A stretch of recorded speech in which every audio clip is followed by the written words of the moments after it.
जरा सोचिए, अगर आपकी माँ, बहन या पत्नी को सिर्फ इसलिए 5 घंटे तक बंधक बनाकर रखा जाए क्योंकि आपने बैंक की एक किस्त नहीं भरी है, कैसा लगेगा? उत्तर प्रदेश के झांसी से आई इस घटना ने सिर्फ एक महिला को नहीं, पूरे सिस्टम को झकझोर दिया है। जिस बैंकिंग सिस्टम पर हमें भरोसा करना चाहिए, वही अगर उत्पीड़न का औजार बन जाए तो आम आदमी कहां जाए। ये कहानी है पूजा वर्मा की, लेकिन पीड़ा हम सबकी है।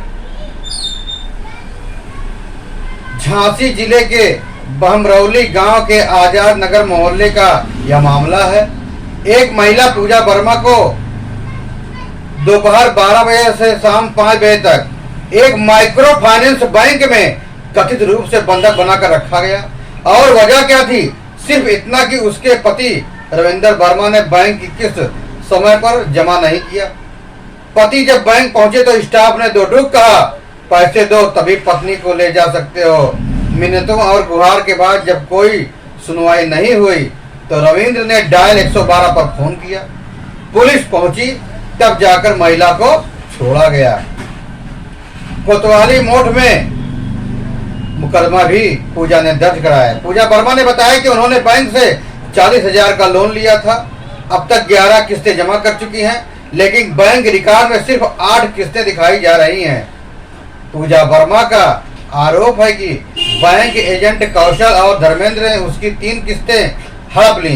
इतना ही नहीं, बैंक के क्षेत्रीय अधिकारी संजय यादव, जो कि टीकमढ़ मध्य प्रदेश के निवासी हैं, उनके घर आकर धमकी दी और फिर जबरन बैंक लाकर बैठा लिया। बैंक प्रबंधक की ओर से आए बयान में कहा गया कि महिला को सिर्फ बुलाया गया था और वह अपनी मर्जी से बैठी थी। बैंक मैनेजर का कहना है कि महिला पिछले 7 महीने से किस्त नहीं चुका रही थी। सवाल उठता है, क्या किसी भी नागरिक को इस तरह बुलाया जा सकता है? क्या मर्जी से बैठी थी? जैसे तर्क पुलिस और न्याय के सामने टिकते हैं कि छोटे शहरों, गांव और कस्बों में इन माइक्रो फाइनेंस बैंकों का जाल फैला हुआ है। यह समूह की महिलाओं को लोन देता है। गरीब तबके को आसान लोन देने के नाम पर इन्हें जकड़ लिया जाता है। किस्त चुकाने में थोड़ी सी चूक हो जाए तो वसूली एजेंट का रवैया माफिया जैसा हो जाता है। पूजा वर्मा की घटना एक उदाहरण है, लेकिन सच्चाई यह है कि रोजाना सैकड़ों महिलाएं मानसिक, सामाजिक और आर्थिक उत्पीड़न की शिकार हो रही हैं। सबसे बड़ा सवाल, प्रशासन क्या कर रहा है? क्या पुलिस, जिला प्रशासन की जिम्मेदारी यह नहीं है कि ऐसी फाइनेंस कंपनियों पर सख्त निगरानी रखे? क्या पीड़ितों के पास इंसाफ पाने का कोई सुगम रास्ता है? इस मामले में पुलिस ने बैंक कर्मियों, एजेंटों और पीड़िता सभी पक्षों से पूछताछ शुरू कर दी है, लेकिन क्या यह कार्रवाई पर्याप्त है? भारतीय दंड संहिता की धारा 340 के तहत किसी व्यक्ति की उसकी इच्छा के विरुद्ध रोकना एक दंडनीय अपराध है, जिसे गैर कानूनी बंधक बनाना कहा जाता है। अगर पूजा वर्मा का आरोप सही है तो यह गंभीर मामला बनता है। दूसरी ओर लोन के फर्जी रिकॉर्डों को लेकर यदि एजेंट ने धोखाधड़ी की है तो यह धारा 420, 406 के अंतर्गत आता है। यह मामला सोशल मीडिया पर वायरल हो चुका है। लोग पूछ रहे हैं, क्या बैंकिंग सिस्टम अब गरीबों की इज्जत भी खरीदने लगा है? घटना एक परिवार की त्रासदी नहीं है, बल्कि सिस्टम की असफलता है। यह सवाल है उन संस्थाओं की नैतिकता पर कितना काम समाज को सहारा देना है।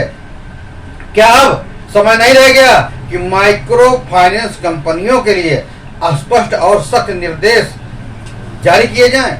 अगर आपने भी कभी इस तरह की प्रताड़ना झेली है तो हमारी टीम से संपर्क करें। हम आपकी आवाज बनेंगे। KK7 न्यूज पर हर आदमी को न्याय दिलाना ही हमारा मकसद है। पूजा वर्मा आज बाहर गई है, लेकिन क्या सच में आजाद हो पाई है?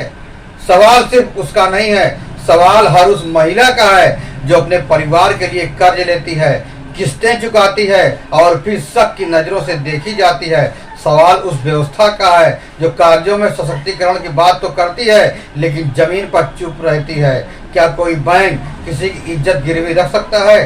क्या कोई संस्था आपको आपकी पत्नी से मिलने की शर्त पर किस्त मांग सकती है? अगर हाँ, तो फिर हम किस लोकतंत्र में जी रहे हैं?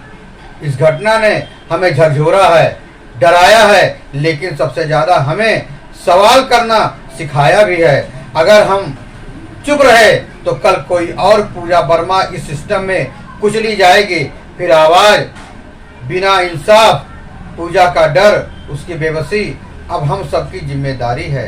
सिस्टम को बदलना है तो सिर्फ सरकार से नहीं, बल्कि समाज से भी सवाल पूछने होंगे। अगर आप भी इस सिस्टम में बदलाव चाहते हैं तो इस वीडियो को ज़्यादा से ज़्यादा लोगों तक पहुंचाएं। फिर मिलेंगे एक नई खबर के साथ। तब तक के लिए जय हिंद।